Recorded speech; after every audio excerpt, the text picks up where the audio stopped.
पुढं नाव टाका. Pythagoras theorem. काय? Pythagoras theorem. Pythagoras theorem. पुढं लिहा. हा सर थांबा वही काढू द्या. सर पायथा घोणस नंतर काय? अरे घोणस ना रे बाबा, पायथागोरस. घोणस नाग असतोय. ते द राईट अँगल ट्रायंगल नंतर काय होतं sir? Right angle triangle the square of hypotenuse. Sir, त्या theorem वर सांगा ना. अरे कुठे तुझ्या कानात त्या कुठे अडकलेत काय? पायथागोरस पायथागोरस 4 वेळा सांगितलंय. राईट अँगल द्या पुढे सर. राईट अँगल ट्रायंगल झालं सांगतो सर. ना, थांब ना, वहीत पाव दे ना मला. वहीत पाव दे. Square of हायपोथिनिस. वाजत आहे ना सर. तुझा बाप ठेवलास. तुझा बाप. अहो सर मग तुम्ही हळूहळू सांगा ना. किती स्पीडने सांगू राहिले? कुठपर्यंत आलं तुझं?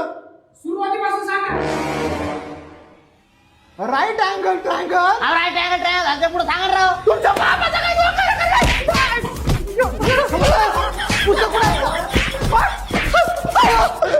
बाहेरांच्या शाळेत शिकवायला आलो का मी? बाहेरांच्या शाळेत शिकवायला आलो.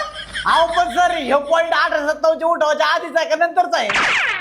अरे तो 1857 चा उठाव इतिहासात आहे. अहो सर मग तुम्ही आम्हाला इतिहास शिकवायला आहे राव. 8वीचा वर्ग आहे तो. 9वीच्या वर्गात जायचं होतं मला.